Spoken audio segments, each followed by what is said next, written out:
अस्सलाम वालेकुम। ऑनलाइन क्लासों में आपका स्वागत है। आज हम न्यू चैप्टर 40 चैप्टर ले रहे हैं, परमाणु भौतिकी। इस चैप्टर में आपने 11 में केमिस्ट्री के बारे में पढ़ा है, परमाणु के बारे में, वही पूरा चैप्टर। जैसा हमने 11 के अंदर केमिस्ट्री में पढ़ा होगा, डाल्टन का परमाणु सिद्धांत, थॉमसन का परमाणु सिद्धांत, फिर रदरफोर्ड का, फिर नील्स बोहर। तो इसी के बारे में इन अलग अलग वैज्ञानिकों ने मिलकर परमाणु के सिद्धांत की जानकारी दी थी, उसी के बारे में इस चैप्टर में हम पढ़ेंगे। ठीक है, तो हम इसमें सबसे पहले पढ़ते हैं डाल्टन का परमाणु सिद्धांत।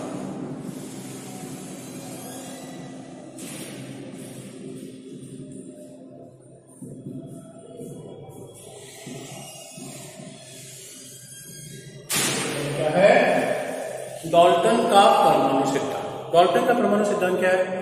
डाल्टन के अनुसार प्रत्येक पदार्थ छोटे छोटे कणों से मिलकर बना होता है, जिसे परमाणु कहते हैं। डाल्टन के अनुसार प्रत्येक पदार्थ छोटे छोटे कणों से मिलकर बना होता है, जिन्हें परमाणु कहते हैं। एक ही पदार्थ के सभी परमाणु समान होते हैं और अलग अलग पदार्थ के परमाणु अलग अलग होते हैं। तो डाल्टन का परमाणु सिद्धांत क्या है? डाल्टन के अनुसार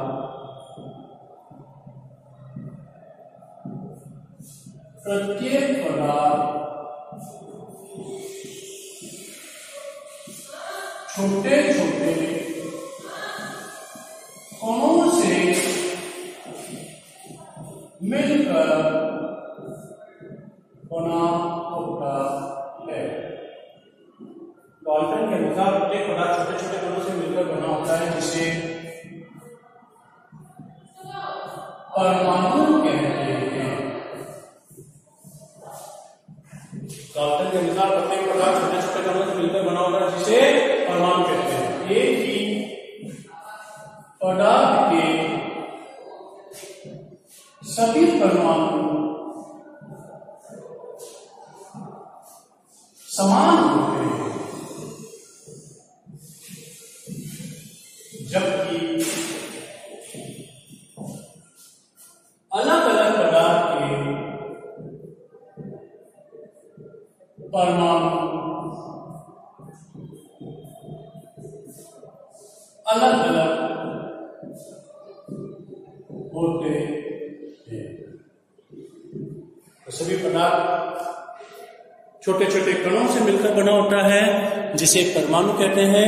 एक ही पदार्थ के सभी परमाणु समान होते हैं, जबकि अलग अलग पदार्थ के परमाणु अलग अलग होते हैं। तो ये डाल्टन का परमाणु सिद्धांत। दूसरा आया फिर थॉमसन का परमाणु सिद्धांत।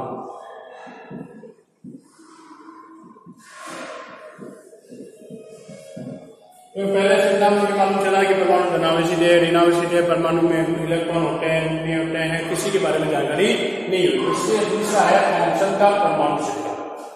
थॉमसन का परमाणु सिद्धांत क्या है? थॉमसन के अनुसार परमाणु एक धनावेशित गोला होता है। थॉमसन के अनुसार कि जो परमाणु होता है वो एक धनावेशित गोला होता है। इस गोले में इलेक्ट्रॉन इस प्रकार फैले हुए होते हैं, या इस प्रकार बिखरे हुए होते हैं, या इस प्रकार होते हैं जिस प्रकार के तरबूज में बीज होता है। जैसे तरबूज है, तरबूज का जो बाहर वाला यानी पूरा भाग है वो तो धनावेश होगा, जबकि जो अंदर बीज है वो क्या होंगे? ऋणावेश होंगे। तो क्या हो गया थॉमसन का परमाणु के अनुसार? थॉमसन के अनुसार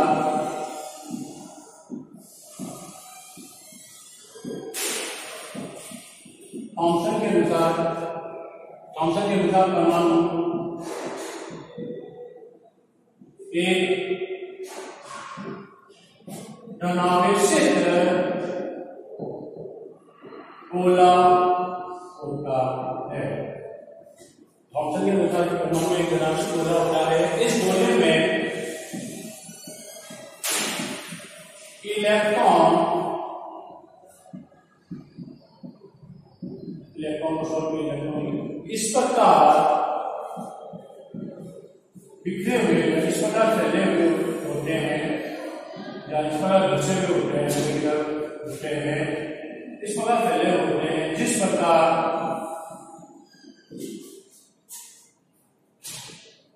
किसी तरबूज में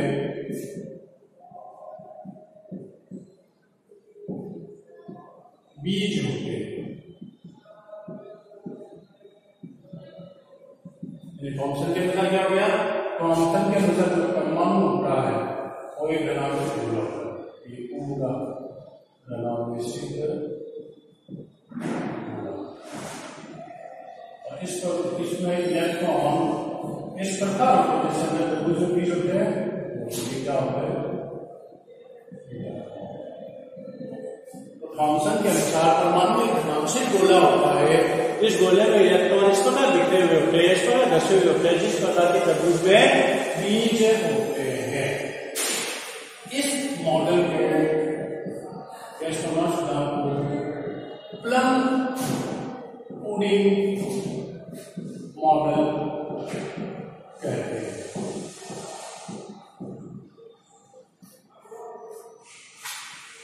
क्या कहते हैं, प्लम पुडिंग मॉडल भी कहते हैं।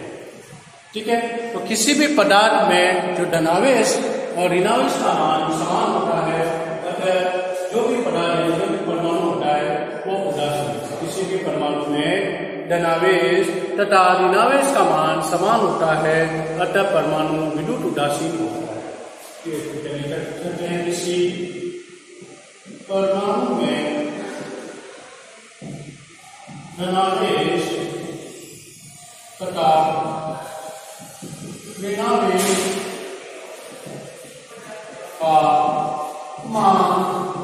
मान समान होता है,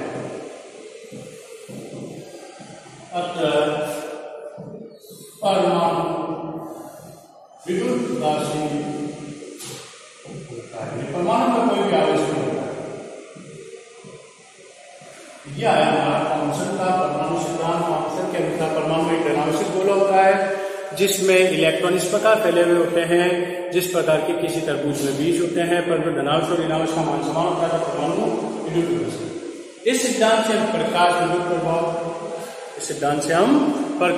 विद्युत प्रभाव कॉम्पटन प्रभाव एक अलग होता है, प्रकाश विद्युत प्रभाव की व्याख्या कर सकते हैं।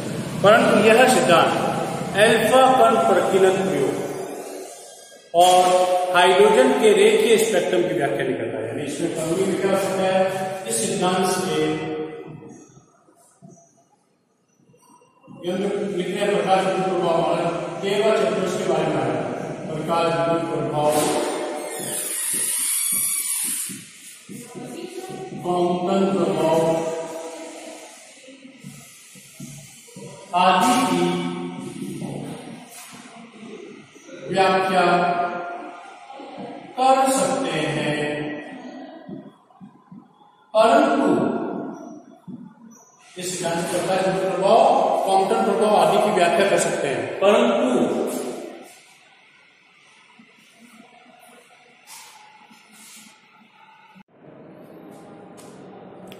तो थॉमसन का जो परमाणु सिद्धांत था हमारा, प्रकाश विद्युत प्रभाव, कॉम्पटन प्रभाव की व्याख्या कर पाया, परंतु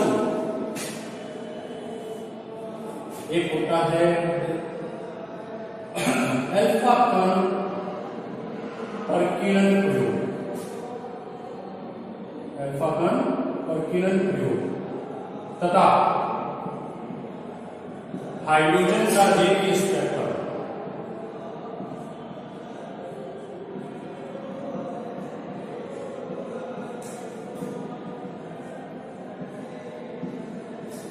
आदि की व्याख्या नहीं कर सकते।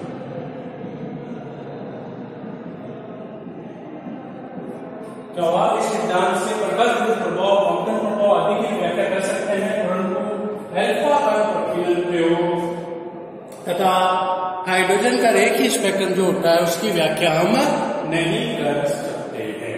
तो ये हमारा दो हुआ, एक थॉमसन का परमाणु सिद्धांत और थॉमसन का। थॉमसन ने क्या बताया, परमाणु धनावेश गोला है जिसमें इलेक्ट्रॉन इस प्रकार होते हैं जिस प्रकार के तरबूज में क्या होते हैं, बीज होते हैं। ठीक है, ये हमारा दोनों प्रकार सिद्धांत कंप्लीट हुआ।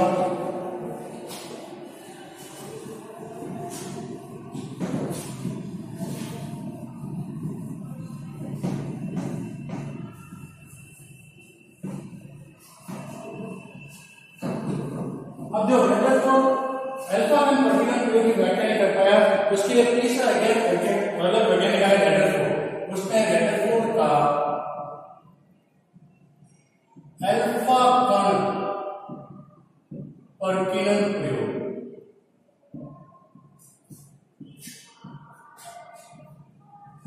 रदरफोर्ड का अल्फा कण पर्टिकुलर प्रयोग। रदरफोर्ड ने दो वैज्ञानिक और के साथ मिलकर रदरफोर्ड ने गाइगर और पार्सिमन गाइगर तथा मर्सिडिन वैज्ञानिक के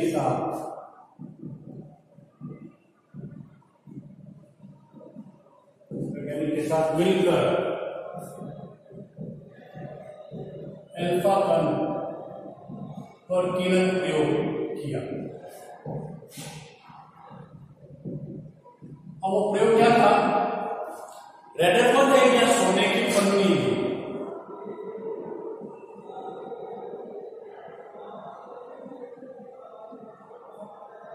सोने की पन्नी, उन्होंने सोने की पन्नी पर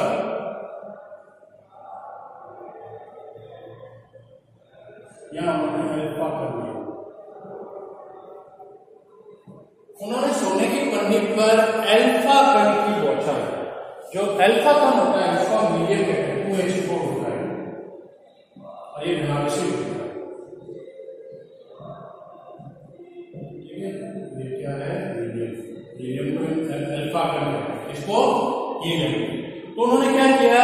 सोने की पन्नी पर अल्फा कण की बौछार करी। तो उन्होंने देखा कि अधिकतर अल्फा कण सोने की पन्नी से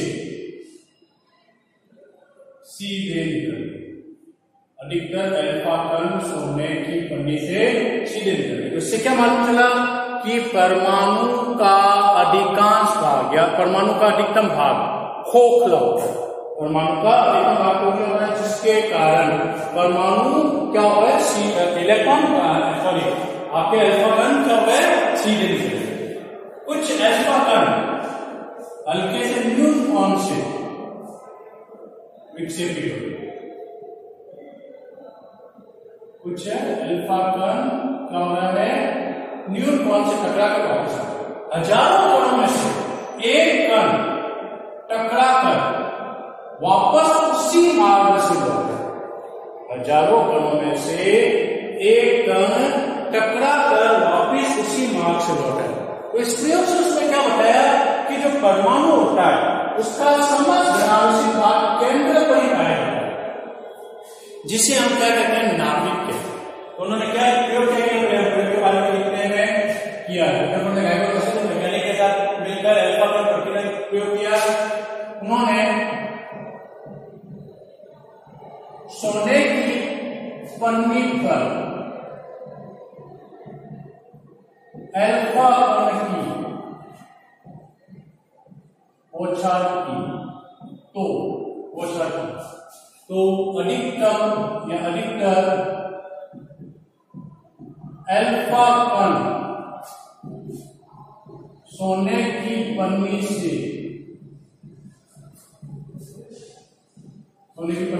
बाहर या सोने की पन्नी से बाहर, अधिकतम अल्फा कण सोने की पन्नी से बाहर निकल गए,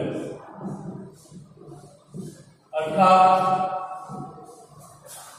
परमाणु का अधिकांश भाग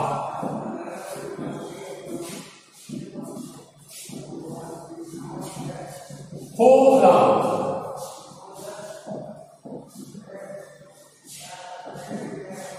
परमाणु का अधिकांश भाग खोखला। कुछ अल्फा कण न्यूट्रॉन से विक्षेपित होते हैं। कुछ अल्फा कण न्यूट्रॉन से विक्षेपित होते हैं। हजारों कणों में से एक कण जिस मार्ग से जाता है वापस या पुनः वापस उसी मार्ग से वापस लौट आता है। हजारों कणों से एक कण जिस मार्ग से जाता है उसी मार्ग से वापस लौट जाता है। इससे यह सिद्ध हुआ जैसे होता है परमाणु का संपूर्ण धनावेश केंद्र पर पाया जाता है। परमाणु का संपूर्ण धनावेश केंद्र पर पाया जाता है, जिसे नाभिक कहते हैं। उन्होंने क्या किया, सोने की पन्नी पर अल्फा कणों की बौछार करी तो बहुत से अल्फा कण सीधे निकल गए, कुछ अल्फा कण न्यून कोण से विक्षेपित हुए और हजारों अल्फा कणों में से एक कण वापस गया और टकरा कर वापस उसके मार्ग में हो गया। उससे क्या मालूम चला कि परमाणु का समस्त धनावेश कहाँ पे पाया जाता है, केंद्र से। इसी प्रयोग से रदरफोर्ड ने अपना परमाणु सिद्धांत दिया। अगला हमारा क्या है, रदरफोर्ड का परमाणु सिद्धांत। रदरफोर्ड का परमाणु सिद्धांत। तो रदरफोर्ड का परमाणु सिद्धांत इससे प्रयोग से क्या मालूम चला कि रदरफोर्ड के अनुसार परमाणु का समस्त धनावेशित भाग केंद्र पर पाया जाता है, जिसे नाभिक कहते हैं, तथा इलेक्ट्रॉन नाभिक के चारों ओर वर्ताकार कक्ष में चक्कर लगाते हैं। क्या रदरफोर्ड के अनुसार जो परमाणु है उसका समस्त धनावेशित भाग केंद्र पर पाया जाता है, जिसे नाभिक कहते हैं, और जो इलेक्ट्रॉन होते हैं वह नाभिक के चारों ओर क्या करते हैं, वर्ताकार कक्ष में चक्कर लगाते। रदरफोर्ड का परमाणु सिद्धांत क्या है, रदरफोर्ड के अनुसार परमाणु का समस्त धनावेशित भाग, रदरफोर्ड के अनुसार परमाणु का समस्त धनावेशित भाग केंद्र पर पाया जाता है, जिसे नाभिक कहते हैं। और रदरफोर्ड के अनुसार परमाणु का समस्त धनावेशित भाग केंद्र पर पाया जाता है, जिसे नाभिक कहते हैं, तथा इलेक्ट्रॉन नाभिक के चारों ओर वर्ताकार कक्ष में चक्कर लगाते हैं। इलेक्ट्रॉन नाभिक के चारों ओर वर्ताकार कक्ष में चक्कर लगाते हैं। परमाणु में धनावेश तथा ऋणावेश का मान समान होता है, अतः परमाणु उदासीन होता है। तो रदरफोर्ड के अनुसार परमाणु का समस्त धनावेशित भाग केंद्र पर पाया जाता है, जिसे नाभिक कहते हैं, तथा जो इलेक्ट्रॉन होते हैं वो नाभिक के चारों ओर वर्ताकार कक्ष में क्या करते रहते हैं, चक्कर लगाते रहते हैं, अतः जो परमाणु होते हैं वह उदासीन होता है। ये हमारा क्या आया है, रदरफोर्ड का परमाणु सिद्धांत। अब रदरफोर्ड के परमाणु सिद्धांत की कुछ कमियां हैं, तो जो कमियां हैं उस कमियों के कारण ही अगला सिद्धांत आता है। तो रदरफोर्ड के परमाणु सिद्धांत की क्या कमियां थी वो हम देखते हैं।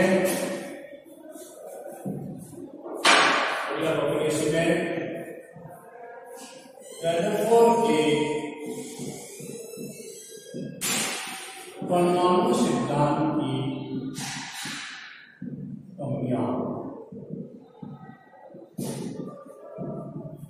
पहले वो रदरफोर्ड हाइड्रोजन परमाणु के रेखीय स्पेक्ट्रम की व्याख्या नहीं कर पाए। रदरफोर्ड हाइड्रोजन परमाणु के रेखीय स्पेक्ट्रम की व्याख्या नहीं कर पाए।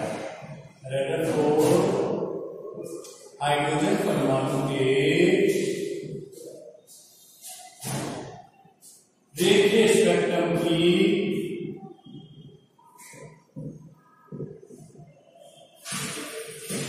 व्याख्या नहीं कर सका। पहला रदरफोर्ड हाइड्रोजन परमाणु की रेखीय स्पेक्ट्रम की व्याख्या नहीं कर सका। और दूसरा क्या कमी हुई, जब इलेक्ट्रॉन नाभिक के चारों ओर वर्ताकार कक्ष में चक्कर लगाते हैं, जब इलेक्ट्रॉन नाभिक के चारों ओर वर्ताकार कक्ष में चक्कर लगाते हैं तो ऊर्जा में हानि होती है, जिसके कारण इलेक्ट्रॉन गति करता हुआ नाभिक में समा जाना चाहिए, अर्थात परमाणु का अस्तित्व ही नहीं। क्या हुआ दूसरी कमी क्या बताई, यानी जब इलेक्ट्रॉन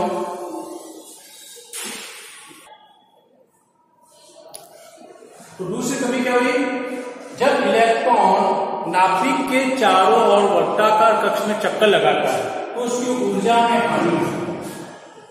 जब इलेक्ट्रॉन नाभिक के चारों ओर वर्ताकार कक्ष में चक्कर लगाता है तो उसकी ऊर्जा में हानि होती है, जिसके कारण जो इलेक्ट्रॉन है वह धीरे धीरे सक्रिय वाले पथ में गति करता होगा।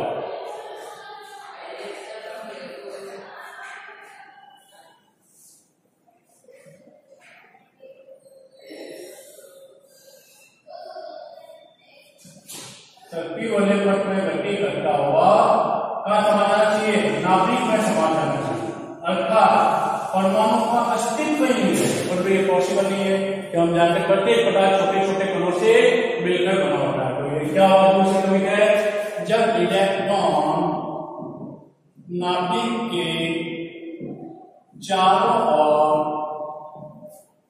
वर्ताकार कक्ष में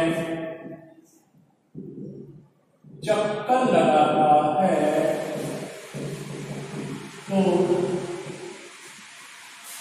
ऊर्जा में असर या ऊर्जा में हानि होती है, जिसके कारण इलेक्ट्रॉन सर्पिल वाले पथ में गति करता हुआ नाभिक में समा जाना चाहिए, या नाभिक में चला जाना चाहिए, अर्थात परमाणु का अस्तित्व नहीं होगा। परंतु ये संभव है ही नहीं, परमाणु मुद्दा है।